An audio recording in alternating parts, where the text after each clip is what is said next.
pared abdominal hay muchas cosas descriptivas, pero lo esencial, lo que es la anatomía funcional, lo que a ustedes nos interesa, es más que nada las proyecciones, la constitución, ¿ya? Más que saber dónde se inserta, en qué costillas y todo eso, es saber la ubicación, de dónde a dónde va lógicamente, pero no el punto exacto, o sea, no tanto descriptivo, sí funcional, y los diferentes planos. En ese sentido, miren, en primer lugar, por ejemplo, tenemos cómo dividimos el abdomen del resto de órganos, ¿no? De lo que es la pelvis y de repente lo que es el tórax.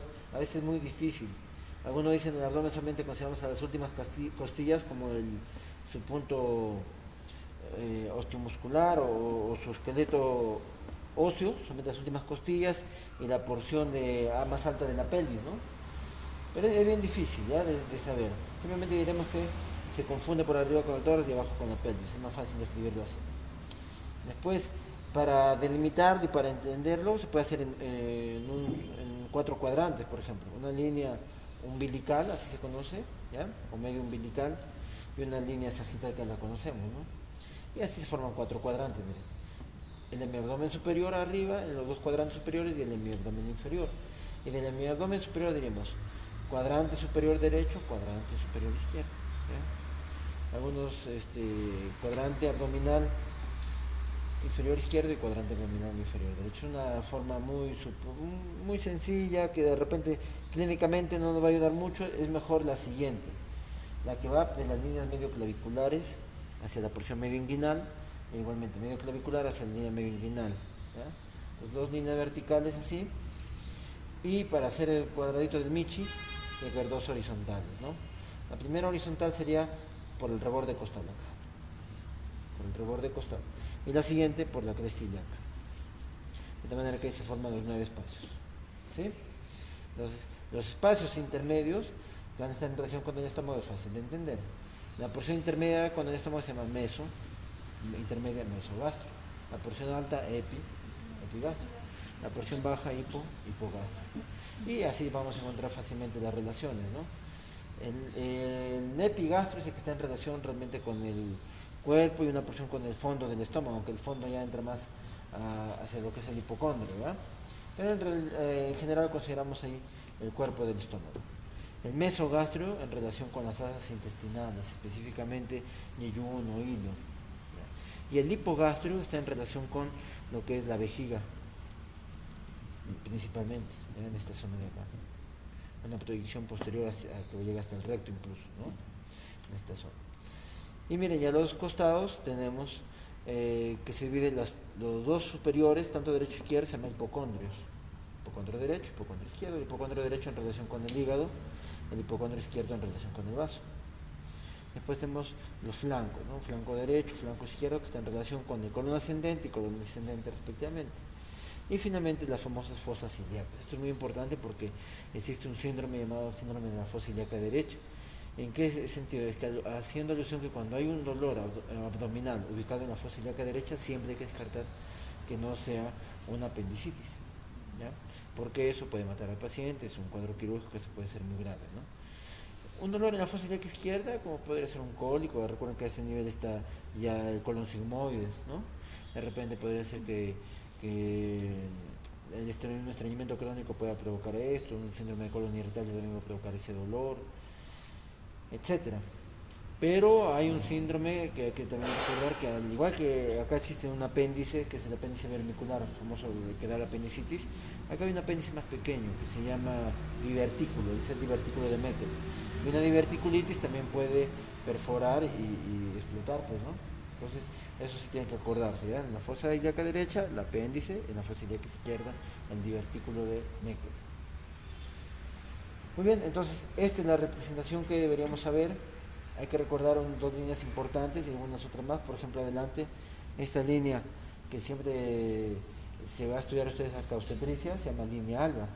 Y la línea alba, si bien es blanquecina, pues tendinosa, se va a pigmentar en ciertas circunstancias, como es el embarazo. ¿Ya? Después hay una línea más lateral y tiene una oblicuidad en forma de S. ¿Ya? ¿Cómo se llama esta línea? la línea oblicua, la línea S de Spiegel. Así como hay un lóbulo de Spiegel, que lo vamos a ver después en el hígado, el lóbulo caudado de Spiegel, ¿ya? Acá hay un lóbulo cuadrado que es este de adelante, el lóbulo caudado hacia detrás, miren, este chiquitito es el caudado, ¿ya? Este es el cuadrado, que está delimitado acá, y este es el caudado o de Spiegel. Spiegel se letra S-P-I-E-G-L. Está en su guía, no se preocupen, ¿ya? Que todavía no es alcanzo, pero ahí está. Y este lóbulo caudado de Spiegel también tiene acá su línea oblicua de Spiegel, que tiene las famosas hernias de Spiegel. No hay que acordarnos. Ese generalmente en la profundidad es acá hay que entender que hay músculos anchos del abdomen. El músculo más profundo es el músculo transverso. Ese músculo transverso donde está la porción tendinosa con su porción muscular hace esta línea de Spiegel. Vamos a ver. ¿Esa es la línea de Spiegel? Sí, depende, no sé qué habrán querido representar acá, si es el oblicuo mayor o el oblicuo menor o el transverso. Yo pienso que esto lo han querido poner como si fuera el transverso. Y doctor, la línea de Spiegel es profunda, ¿no? Claro, está debajo del oblicuo mayor y del oblicuo menor, ahí abajo, ¿no? Por ahí salen las hernias de Spiegel, por esas líneas, ¿ya? Pero entonces me está en relación con el transverso. Con el transverso, la porción tendinosa con la porción muscular. Por eso que digo, acá, ¿qué habrán querido dibujar? No lo sé, ¿qué habrán hecho dibujando? Yo supongo que sí, porque el oblicuo mayor, o de repente acá no han considerado el oblicuo mayor. Es que el oblicuo mayor son fascículos que es hacia abajo. El oblicuo menor en sentido oblicuo. Y el transverso, por eso este pienso que es transverso. Ajá, porque están así. Sí. Y bueno, acá es muy importante aprenderse cómo es la aponeurosis de esto, ¿ya? Justo mi clase va a ser acerca de este tipo de anatomía porque no tenemos cirujano, lamentablemente, en este morfo, porque idealmente hoy nos hubiera dado una clase de todo esto, porque acá vamos a hablar de las hernias abdominales, ¿ya? Y los gastros y los otros médicos no quieren dictar esa clase, quieren irse más a la parte fisiológica. No me hago líos, eso yo tengo ahí unas diapositivas que he preparado para en tal sentido, ¿ya? Entonces miren, este recto anterior mayor del abdomen tiene también estructuras tendinosas transversales, ¿ya? Que esto pues lo vamos a ver en los estudiantes de medicina, no creo, pero sí en los físico-culturistas, en los que dedican su cuerpo al estudio, al tratamiento físico, ¿no? Los que hacen mucho ejercicio, se le nota acá las fibras musculares y las cuerdas tendinosas bastante notorios, ¿no? Y son los famosos cuadraditos del abdomen, ¿ya? Recuerden, el músculo, este músculo va a tener toda su aponeurosis y se va a llamar el estuche de los rectos. Ese estuche de los rectos va a estar formado por la aponeurosis del oblicuo mayor que pasa por adelante. El oblicuo menor, perdón, el más profundo del transverso pasa por detrás. Entonces le envían así. El oblicuo mayor le envía una aponeurosis por delante. El transverso le envía una aponeurosis por detrás. Y en medio, ¿qué músculos son los anchos del abdomen? De repente eso no les dije, pero también en pregrado de repente ustedes han revisado algo. Es oblicuo mayor, oblicuo menor y transverso. Es el orden, ¿sí? Oblicuo mayor, menor y transverso. Entonces, el oblicuo mayor va por delante, el transverso va por detrás y faltaría el oblicuo menor. El oblicuo menor se divide en dos hojas. En este borde externo se divide en una hoja anterior y una hoja posterior, ¿ya? Entonces, ahí se forma el estuche de los rectos. Y es muy importante acá ver cuando ustedes... Yo estoy seguro que uno de ustedes va a ser cirujano. Y cuando se dedique a eso, pues va a tener que hacer la laparoscopía. Y la laparoscopía les pueden ingresar con los trócares, hacia a nivel umbilical o laterales. Por adentro van a hacer una visión interna de la pared abdominal. Y ahí van a ver ese estuche de los rectos. Y les va a llamar la atención que solamente los 3/4 superiores es la aponeurosis. Y el cuarto inferior es una pequeña lámina delgadita. Y ese es muy importante, que se llama arco. ¿Cómo se llama ese arco? O línea de Douglas. El arco de Douglas, o arcada de Douglas, o línea de Douglas, ¿ya? Este arco de Douglas entonces tiene una forma así, cóncava hacia abajo, y nos va a servir, o nos va a entender una fascia muy importante en el abdomen, que se llama la fascia transversalis. Esa fascia transversalis es importante porque hay puntos débiles a nivel del conducto inguinal, que solamente va a contener fascia transversalis, y donde van a protruir las hernias abdominales o inguinales directas, ¿ya? Entonces la fascia transversalis es delgadita, se ve en la disección, ahí lo vamos a ver en esos cadáveres. Ahí hay que aprovechar, por favor, acá hay, ya, pues ustedes dos están designados hoy día, que sus compañeros les ayuden, ¿ya? Al final de la clase, el cadáver está muy seco, la vez pasada hemos venido con Palma, lo vimos, estaba muy seco, lo vamos a pasar al formol para que se hidrate, ¿ya? Entonces en ese ambiente de formol ustedes verán cómo lo meten ahí y ya pues le colocan un poquito más de formol si gustan por ahí, ¿no? ¿Cuál cosa en la de Entonces miren, cuando uno hace eso se ve el arco de Douglas y este es un punto de referencia muy importante. ¿Por qué? Porque ahí hay una arteria que está atravesando ese arco de Douglas y que a veces cuando uno tiene falta de experiencia puede provocar una hemorragia es poco común felizmente, pero sí existe esas hemorragias cuando uno coge esas arterias, ¿ya? Entonces a este nivel miren, en esta zona hay dos tipos de arterias llamadas epigástricas. A pesar que la epigástrica viene por acá, debería llamarse mesogástrica, ¿no? O hipogástrica incluso. Pero no podemos decir hipogástrica, ¿por qué? Porque ya las arterias hipogástricas existen. Las arterias hipogástricas son arterias que están en el profundo. Miren, acá tenemos la aorta. La aorta abdominal se divide en aorta ilíaca, en ilíaca primitiva, en ilíaca derecha-izquierda, y la ilíaca primitiva se divide en ilíaca interna y ilíaca externa. Ilíaca primitiva derecha-izquierda se divide en ilíaca externa, que se va a continuar con la femoral, que ya la conocemos, y la ilíaca interna, que se va a la porción pélvica. Esta ilíaca interna es la famosa arteria hipogástrica. O sea, la arteria hipogástrica es la ilíaca interna, la que se va adentro a toda esta zona, ¿ya? Va a dar la arteria vesicoprostática, la arteria hemorroidal media, que es del recto, va a dar las arterias, la umbilical, por ejemplo, esa arteria umbilical que hasta acá da las vesicales superiores, irriga la vejiga, y a partir de acá se vuelve un ligamento, porque se acuerdan que ya no existe, pues y se convierte en ligamento porque no se utiliza, ¿no? Antes sí se utilizaba pues para la comunicación con la mamá, ¿no? En época fetal. Entonces esa arteria umbilical viene también de esta arteria hipogástrica. La arteria pudenda interna también es de rama hipogástrica. Entonces eso lo vamos a ver en el último módulo en pelvis. Y en este caso les decía la arteria epigástrica, ¿ya? Que viene acá, miren, la pared abdominal viene acá y hay dos epigástricas, una epigástrica inferior y una epigástrica superior. La que está con el arco de Douglas es de epigástrica inferior, ¿ya?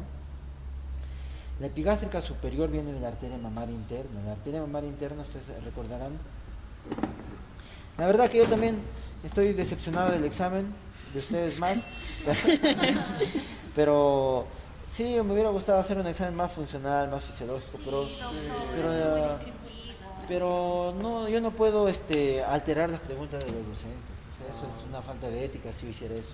Que alguna vez lo he hecho, cuando era muy fácil o era muy difícil, la verdad que muchas veces lo he hecho, cuando se van a ambos extremos. Pero no se pregunta el doctor nada de la guía. no. Nada de su guía. La epigástrica viene del superior, viene de la mamaria interna, que es utilizada para las comunicaciones, ¿se acuerdan ustedes? De la aorta con las coronarias, los famosos llamados bypass, aortocoronarios. Desde acá jalan un pedazo de mamaria interna y ahí hacen su bypass. Entonces esta mamaria interna da la epigástrica superior. Y se anastomosas en esta extensa red dentro de la mamaria, dentro del recto anterior del abdomen, ¿ya? Y el recto anterior pues viene desde el pubis y va en las quinta, sexta, séptima costillas, ¿no? Sí, ya acá en 3 lengüetas que eso ya nos interesa hasta el esternón, incluso una lengüeta media. Pero en fin, mira, acá está dibujado la poneurosis blanquecina, así es, ¿no? Y este rosadito, ¿ya? La arteria epigástrica inferior, entonces, en este nivel vamos a tener un triángulo muy importante, el famoso triángulo de Hesselbach. Para ver ese triángulo de Hesselbach sí vamos a verlo ya en el cadáver, ¿ya? Porque acá no está lamentablemente dibujada la arteria. Y para entender ese triángulo de Hesselbach vamos a ver unos ligamentos muy importantes. En primer el ligamento es el famoso ligamento de Falopio, de Poupart, ligamento espino-ilíaco, ilio espinoso, ¿no? O ilíaco espinoso, y el famoso ligamento inguinal, ¿ya? Como quieran llamarlo. Este ligamento inguinal entonces une la espina ilíaca anterosuperior a la espina del pubis, ¿sí? Espina. Entonces, ¿qué importancia tiene este ligamento? Este ligamento inguinal va a ser el piso del conducto inguinal. Y este ligamento va a separar el conducto inguinal y más atrás y posterior al conducto dural. El conducto crural es aquel que está atravesado por los vasos femorales, ¿se acuerdan ustedes acá a este nivel? ¿Sí? Ahí está atravesado por los vasitos, ¿no? Y también por un ganglio linfático, ¿ya? Ahí era navega. Y ahí forma, navega, ¿no? Nervio, arteria, vena y ganglio de Cloquet, ¿no? Ok. El nervio crural, ¿ya? Entonces, ese está por detrás del ligamento. El ligamento inguinal, entonces, en un plano más anterior y superior y más superficial está el conducto inguinal, que tiene esta disposición. En la pared inferior tenemos al ligamento inguinal que les decía. En su pared anterior, este ligamento inguinal depende de un músculo. ¿De qué músculo? Del que está más superficial, del músculo oblicuo mayor o oblicuo externo, ¿ya? Y ese oblicuo externo, entonces, oblicuo mayor, en esta zona es aponeurosis, y prácticamente esta zona del oblicuo mayor y abajo el ligamento inguinal forma la pared anterior y la pared inferior del conducto inguinal. El conducto inguinal también tiene una pared superior y tiene una pared posterior, y ahí se forma el conducto, ¿verdad? Ya tenemos anterior e inferior, faltaría el superior y el posterior. El superior es muy fácil. Recuerden, el músculo oblicuo mayor llega hasta el anillo, hasta la espina ilíaca, que forman un anillo inclusive, los anillos inguinales, ¿ya? Y ahí gracias a estos ligamentos, ¿no? Entonces, doctor, se diría que el oblicuo externo es una continuación con el ligamento inguinal. El ligamento inguinal es la continuación de la aponeurosis, ¿ya? Del oblicuo mayor. Y miren, y mientras que el oblicuo menor y el transverso se fusionan abajo en un tendón. Ese tendón se llama, como se fusionan, hacen un tendón conjunto y así se llama tendón conjunto. El tendón conjunto prácticamente es el borde superior de este conducto inguinal. El borde superior de este conducto inguinal.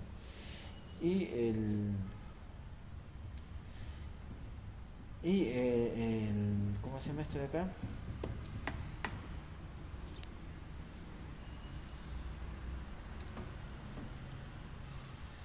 Y lo que es la pared posterior, en la pared posterior tenemos esa fascia que les mencioné hace ratito, la famosa fascia transversalis. ¿Qué es esa fascia transversalis? Es una telita delgadita. Entonces va a tener reforzamientos, el ligamento de Hesselbach, el ligamento de Colles, por ejemplo, ¿no? Este ligamento de Hesselbach prácticamente van a reforzarlo y van a tener, en la parte media va a estar sin reforzamiento. Esa parte media es donde aparecen las hernias inguinales directas. ¿Y cuál es la diferencia? Miren, la directa es esto, hace una protrusión y sale, cuando no se puja. Por eso se llama directamente. Se llama hernia inguinal directa.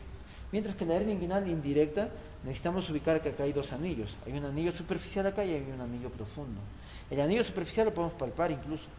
Se palpa por anatomía de superficie cuando uno evalúa a un paciente y prácticamente va a ver cómo el ligamento, la aponeurosis oblicuo mayor va a terminar así. Así como mis dedos. Un triangulito. Con un pilar interno, un pilar externo. Y así también en otro lado, ¿ya? Y aparte un pilar posterior. El pilar posterior viene del lado opuesto, acá también. Y el pilar interno y externo sí vienen de este mismo lado, ¿no? Entonces, tres pilares, interno, externo y posterior, para el anillo, orificio superficial. Orificio inguinal superficial. Mientras que para el orificio profundo, recuerden, este está atrás, está en contacto. Ahí está en relación con los ligamentos que decía de la fascia transversalis. ¿Qué pasa? En época fetal y en época embrionaria, los hombres, para entenderlo mejor con el ejemplo de los hombres, tenemos los testículos en esta zona de acá, intraabdominales. Y cuando van haciendo, va descendiendo. En caso que no desciendan, se llama criptorquidia. La criptorquidia es que no hay descendimiento ¿En de... la pared anteriores? Detrás, en la cavidad abdominal. En la cavidad abdominal. De ahí va descendiendo, va bajando. Desde el orificio profundo lo atraviesa en la fascia transversalis, se mete el conducto inguinal, sigue y luego baja. El orificio profundo está acá, a esta altura. El orificio superficial a esta altura. ¿Ya? El orificio superficial están cerquitas acá, cerca de la línea media, mientras que el orificio profundo está más atrás. Y sigue un recorrido. ¿Ya? Entonces, ¿qué pasa? El testículo sigue ese recorrido, conducto inguinal y luego baja. ¿Y qué queda en el conducto inguinal? El cordón espermático. El cordón espermático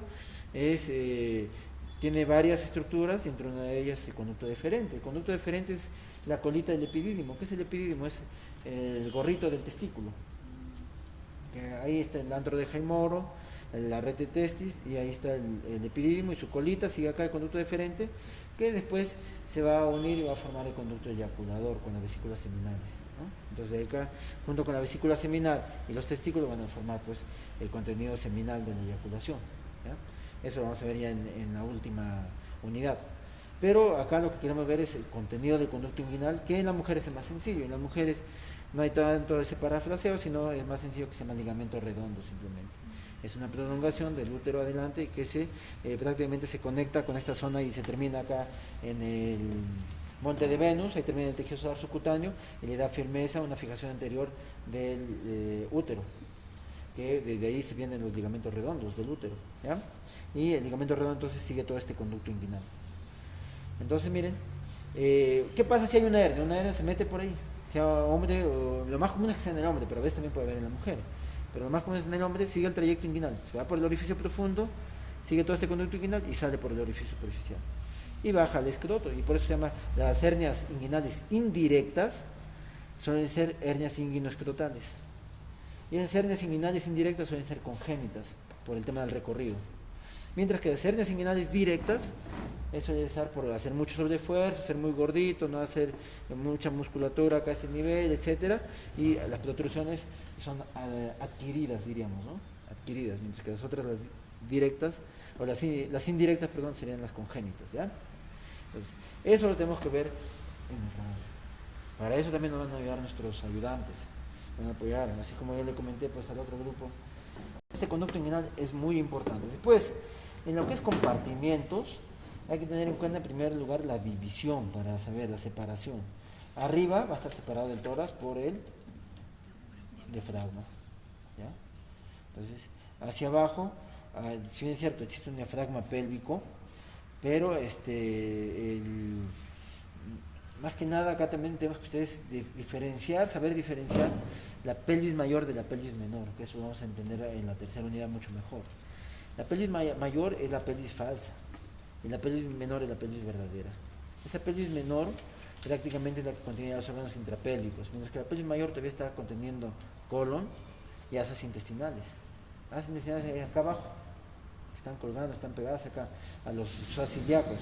Entonces acá hay que entender que todo eso va a estar revestido por el peritoneo. El peritoneo es la membrana, que hay un peritoneo parietal que está en la pared y hay un peritoneo visceral que está envolviendo a cada órgano.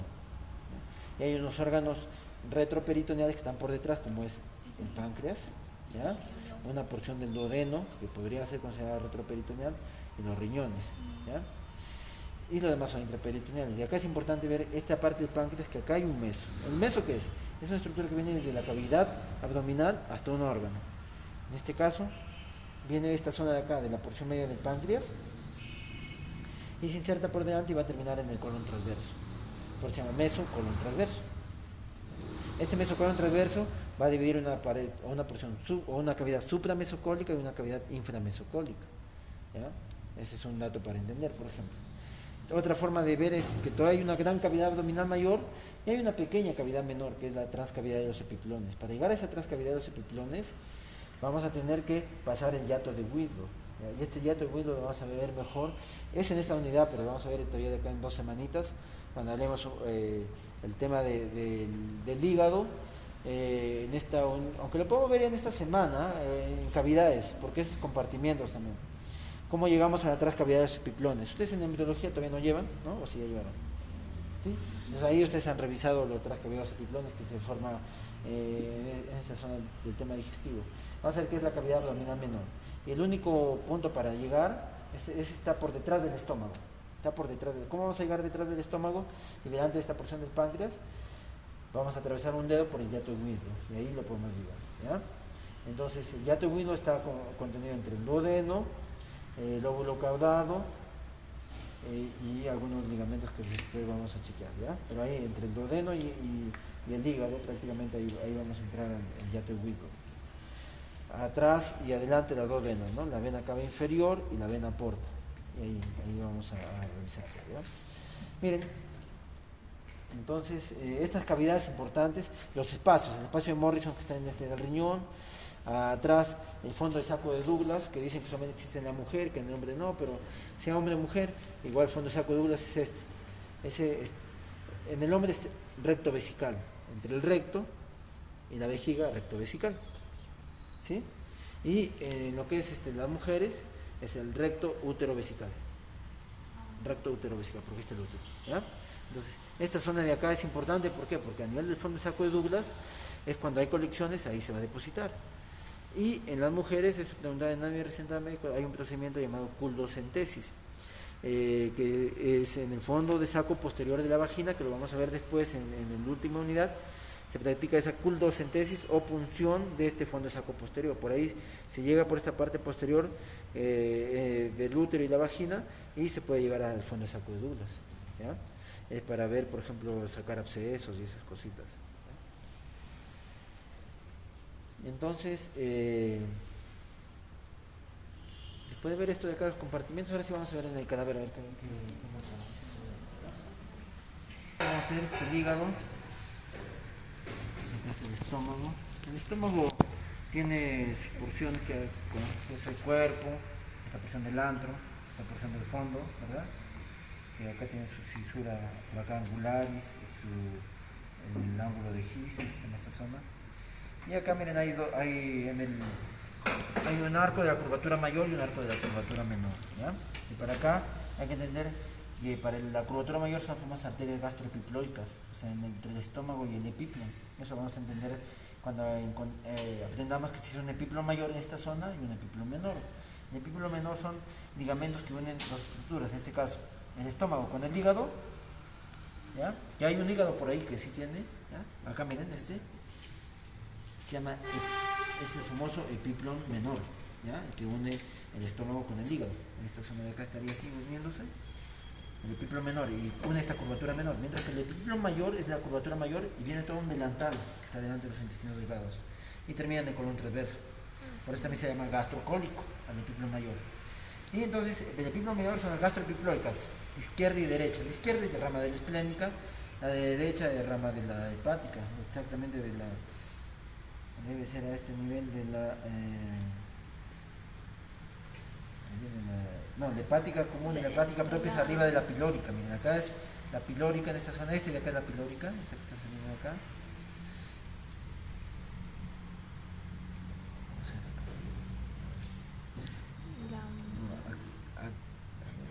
Sí, esta es la pilórica. Acá recuerden que tenemos la coronaria estomáquica, ¿ya? Y esta es la gástrica izquierda. Hace un arco, miren. O sea, ¿qué pasa acá? La arteria coronaria estomáquica es una rama, o gástrica izquierda es una rama del trípode de Haller. El trípode de Haller, también llamado tronco celíaco. El tronco celíaco es en la aorta, viene por acá y salen tres ramitas juntas. Un tronquito que se divide en tres. Una que va al estómago, una que va al hígado y otra que va al vaso. Se llama arteria esplénica, arteria gástrica izquierda, o gástrica o coronaria estomáquica simplemente, y arteria hepática común. Porque la diferencia entre la hepática común y la hepática propia es cuando ya empieza a dar una arteria llamada gastroduodenal. La gastroduodenal viene por acá, y de la gastroduodenal es la que viene la gastroepiploica izquierda y la gastroepiploica derecha de la esplénica. Eso lo vamos a ver más adelante, ¿ya? Pero ya ustedes tienen que revisar ese tipo de circulación de las curvaturas. Así como acá, miren, en el intestino delgado, todo esto de acá es rama de todo esto de acá, miren. Aunque este parece, si este es intestino, si todo es intestino, este es de la arteria mesentérica superior. Todas estas son ramas de la arteria mesentérica superior. Esto vamos a ver que procede en la posición anatómica para entender bien cómo es la arteria mesentérica superior y cómo en el colon viene todo lo que es la arteria mesentérica inferior. La arteria mesentérica superior viene a todo el intestino delgado y a la mitad derecha del colon. O sea, lo que es la arteria iliobiseco-apendiculares que va a la ultimiliar, las dos secales, secal anterior posterior, el ramo apendicular al apéndice y al colon ascendente. Este es callado aórtico, este es aorta. Entonces, ¿qué habrán hecho ustedes? No, mentiras. Este es retroperitoneal, ¿no? Esta parte retroperitoneal también es importante para entender el plexo solar. El plexo solar lo vamos a tener que ver en esta zona. Acá están los pilares del diafragma. Miren. Ahí están los pilares del diafragma, ¿lo ven? Este es el diafragma, este es el músculo del diafragma. Acá está pegado a ese esófago. Este estómago creo que está operado, hecho la banda. Está cortado, así lo cortan para cuando si lo ven, ¿no? Está medio raro. ¿A qué nivel hacemos esa operación? No, a este nivel del fondo, generalmente ahí recortan. No, que así lo sacan cuando hacen necropsia, se le hacen estos cortecitos. Pero esto de que está pegado ahí a la ¿Puedo volver aorta. a enseñar cuáles son los pilares? Sí. Este es un pilar de flagma. ¿Ven? Sí, es flagma. Y acá debajo está, miren. Este es un orificio del trípode de Haller. Acá está el tronco celíaco, así. Este es el orificio. Acá toda esta aorta descendente, miren. La ilíaca. Este es abdomen nada más. Todo este es abdomen. Acá está la arteria ilíaca. ¿Cómo? Este debe ser, no, esta es la arteria, Mesentérica. perdón, mesentérica Inferior. inferior. La mesentérica superior está acá, mira, esta. Esta es la ilíaca primitiva, pues, ¿no? Acá está la arteria sacra media, mira. La ramita de la sacra media parece. La sacra media estaría acá atrás. Venga, mano. Si saben que hay problemas con la llave, lamentablemente eso se hace bien esa, ¿no? No me quieren aceptar, mira, no sé si. Acá se vienen las tres arterias, eso tenemos que ver en la otra muestra. La que viene de la mesentérica inferior, las arterias troncosigmoideas, las cólicas izquierdas y una cólica media a veces. Pero en la mesentérica superior las yuniliales y en este lado las cólicas del lado derecho. En este lado se llama arco riolano y todo el arco se llama arco de Drummond, pero miren acá está todo sacado. Entonces necesitamos la otra, que pase. Hay más, ¿ah? Están en el otro balde. Miren, quédense ahí revisando. Te confirmo si puedo rezar.